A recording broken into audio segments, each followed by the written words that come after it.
update. Today is Thursday, June 27th, 2024.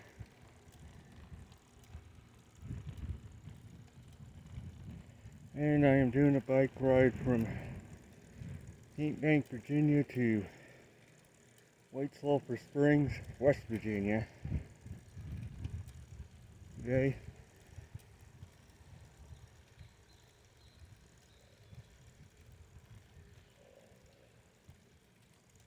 As I continue to train for a long distance ride to come. Hoping to commence it within a couple of weeks. Because my last day of work before retirement is this Sunday, June 30th.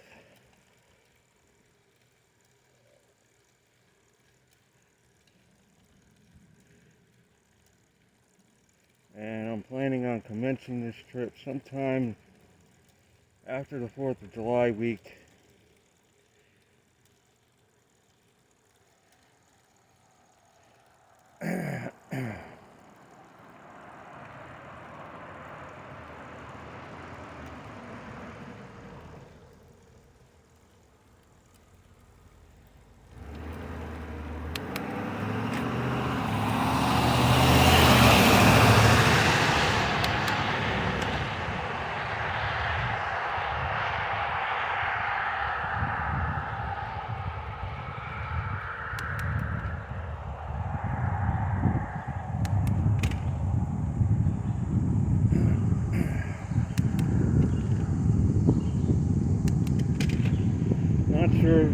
Still not sure of my exact route.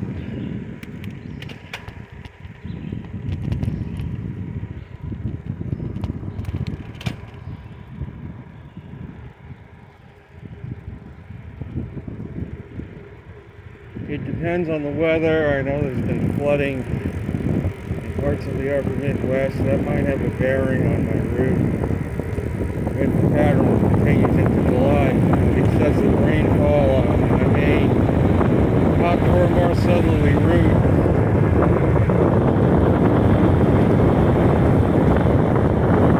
But I have in mind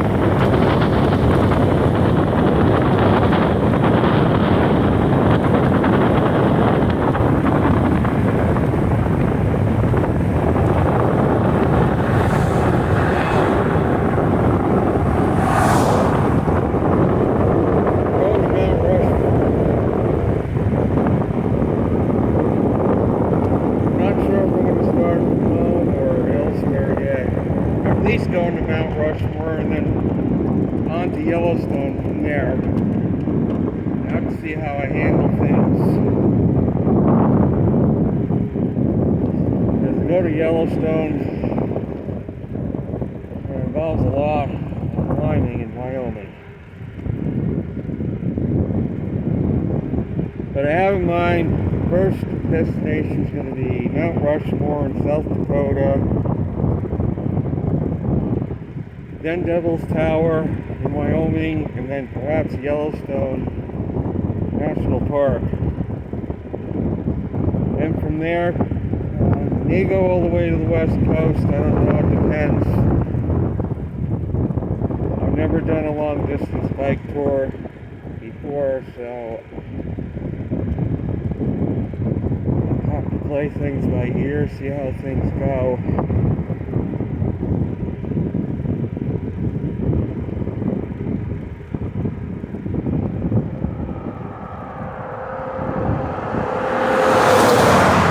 I know that I had previously recommended Ride with GPS. The only thing I don't like about that app or site is it puts you on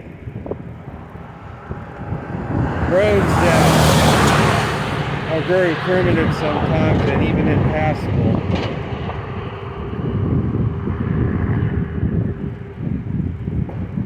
So I'm probably just going to use Google Maps and put it on the bicycle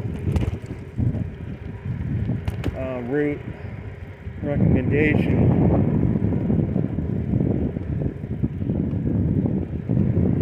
So whether I take a route up through Michigan or through a more southerly route, it remains to be seen because of the weather in the upper Midwest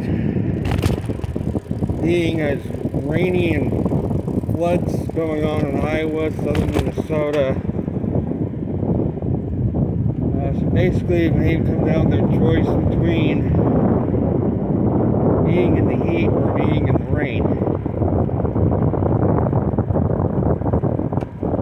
I had mentioned going to the Upper Peninsula of Michigan, but the pattern lately that way has been really rainy. I have to keep an eye on the weather patterns to see if they change coming into July or not. Whether I'm going to go north that far.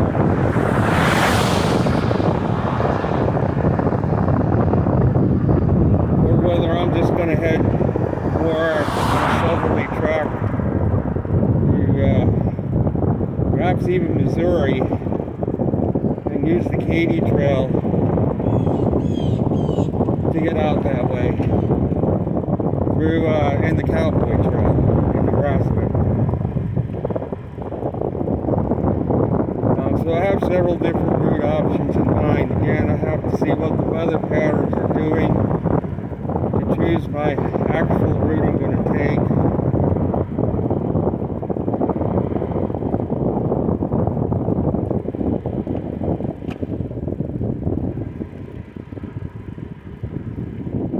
And where I'm going to be planning on camping out.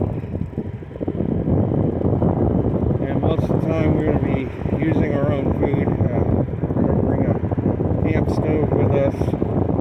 We'll be cooking our own food for a lot of the meals. And using campsites.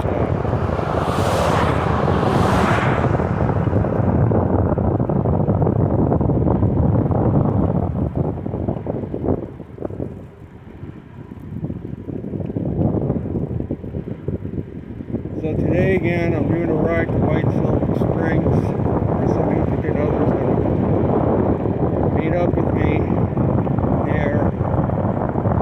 We have errands to run.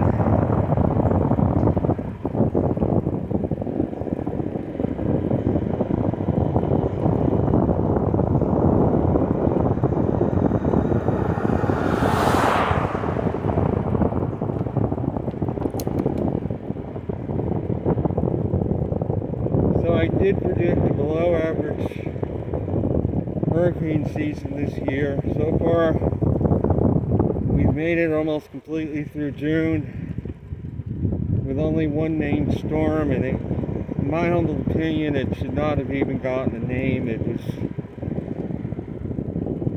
a lot of it was manufactured, and they just threw every bit of energy in their arsenal at it to try to turn it into a storm.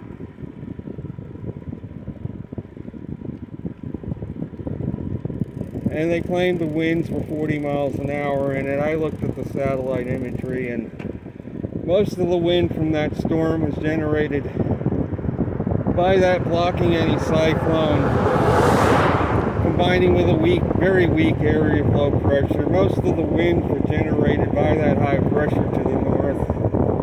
That was the same high pressure that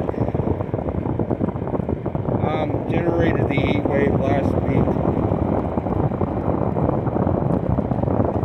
And it generated an easterly flow over the Gulf of Mexico. That, I think, contributed a lot to the wind. It wasn't the storm itself. Of course, they're able to scrounge up a 40-mile-an-hour wind someplace. We're going to name this storm.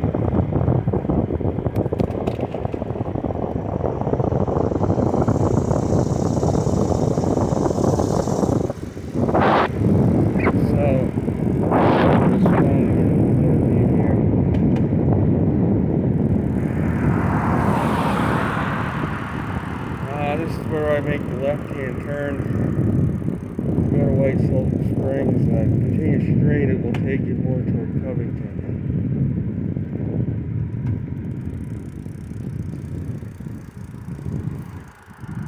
So I will make my left-hand turn here.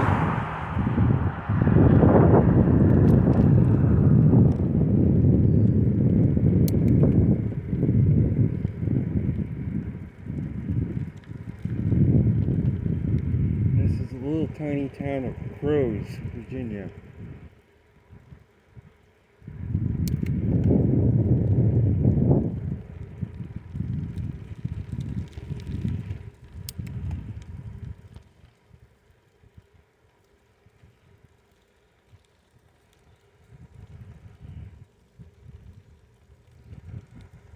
So they did, as I said in my last video, they did put a name on this storm. They're counting it as a named storm. It's going to boost the numbers for the season.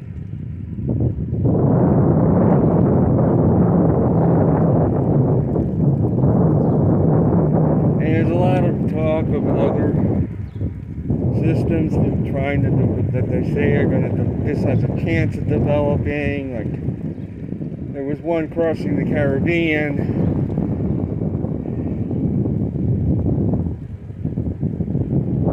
That they were trying to bomb their energy into. And I laughed when I saw this disturbance totally dissolve once it got over the Central Caribbean. And then they shot more energy into it and blew up again, dissolved again, shot more. I mean, it's pretty obvious. Not only the Gulf is tapped out, but the Caribbean is also. To the east, there's a couple of waves coming off Africa, but it's way too early in the season for, even in a normal year, for those to develop.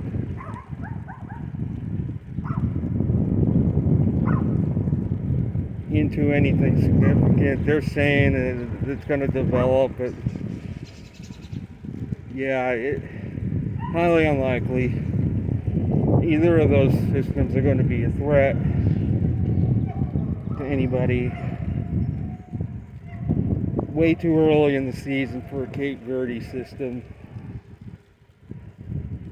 But they're jumping on every cloud mass they possibly can, shooting energy at it from satellites to try to get these storms to develop. And while they're doing this, they're shooting themselves in the foot, because this enhances the cloudiness, enhances the rainfall in these regions. And you need heat content in the oceans to form these storms, and they're shooting themselves in the foot if they're trying to force the storm to develop. They're taking additional heat out of that water, putting additional rainfall, additional clouds, so the waters in these zones are not getting the solar insulation that perhaps they might otherwise, to get some warmth in it.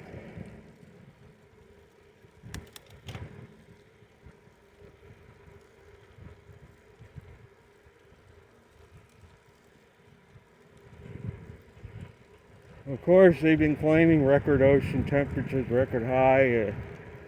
There's a lot of evidence to suggest otherwise. I talked about the cold ocean temperatures off the East Coast in recent days. They blame it on upwelling. I say the Labrador current is becoming more dominant and the Gulf Stream is weakening, allowing colder water to come down the East Coast. It isn't really upwelling. I don't believe it's upwelling alone that's doing it.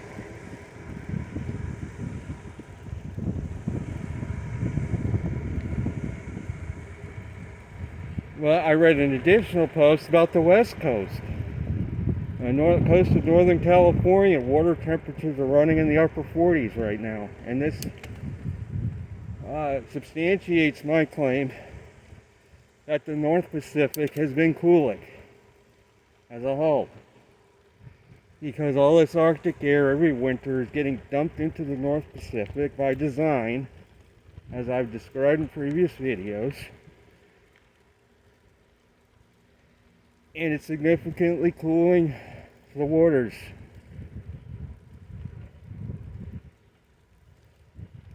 A lot of storminess, a lot of cloudiness.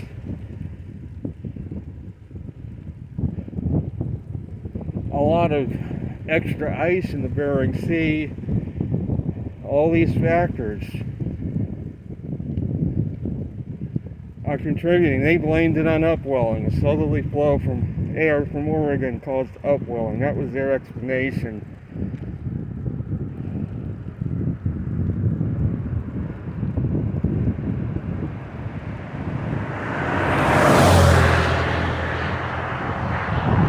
And you look at the anomaly maps, they do show the colder water, but only immediately offshore. And suddenly, you get about 100 miles out, and everything's above average, like a torch.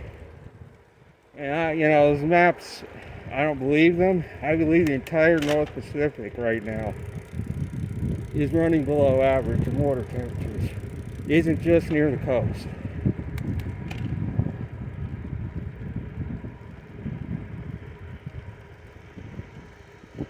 And as I've said, this is going to lead overall to a cooler, wetter regime for the Pacific Northwest than we're accustomed to seeing.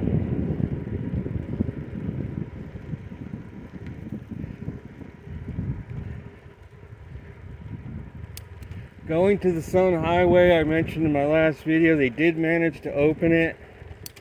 They probably went to town with the plows to get it open earlier.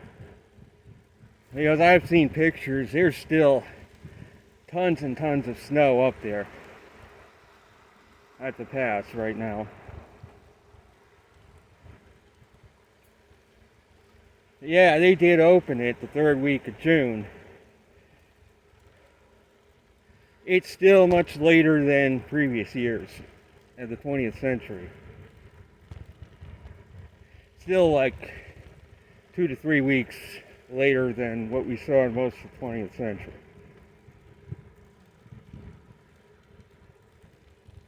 And I feel the only reason they managed to even get it open this early is because the winter was a milder, drier winter up that way than we've seen in recent years.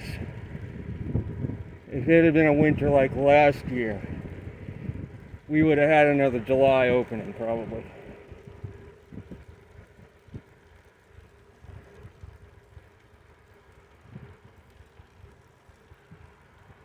This is a beautiful section, beautiful ride through here. A very wooded valley. We have a stream on the right hand side.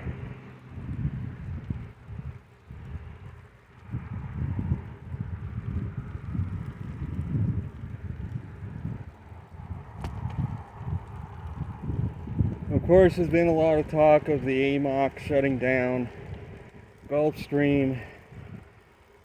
Of course, they're going to blame it on melting Arctic ice, global warming, and really it has little or nothing to do with any of that. Part of a natural cycle. And there's evidence that that's starting to happen, like I mentioned earlier in the video, about water temperatures on the east coast of the U.S. being colder than normal in spite of all the hot weather. Still holding in the low 60s in many spots. Now you look at the National Weather Service site, they'll tell you water temperatures are in the upper 60s and low 70s. That's BS.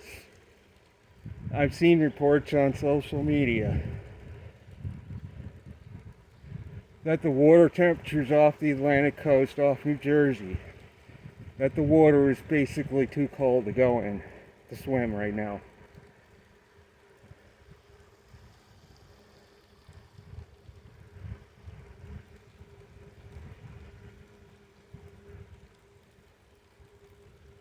which we're going into July. Normally, water temperature should be knocking on the door of 70 degrees by now in that area.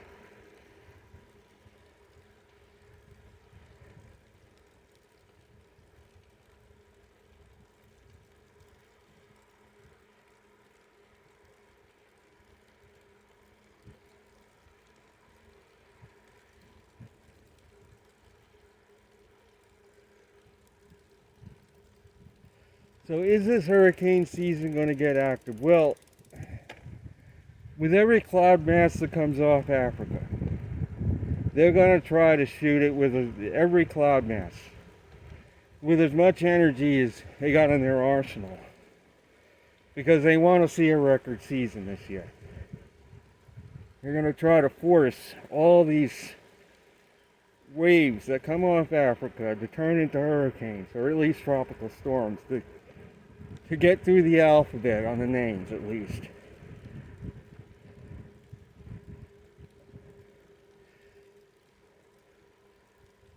As I said earlier, they're only shooting themselves in the foot because it's going to keep a constant area of clouds in that region, a constant area of rainfall, and the waters are not going to be able to absorb much warmth from the sun, especially the solar max. This is the time those oceans need to be recharged of their heat, and they're not going to get a sufficient recharge. Meaning, as I've stated previously, we could go into a period of time, coming couple of decades, when tropical storms and hurricanes become obsolete, because there just will not be enough heat energy in that water to fuel them anymore.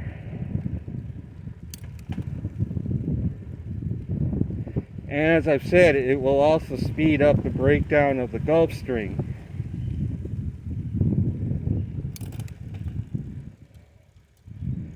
Because that's where the Gulf Stream gets the warm water from, to help out Europe.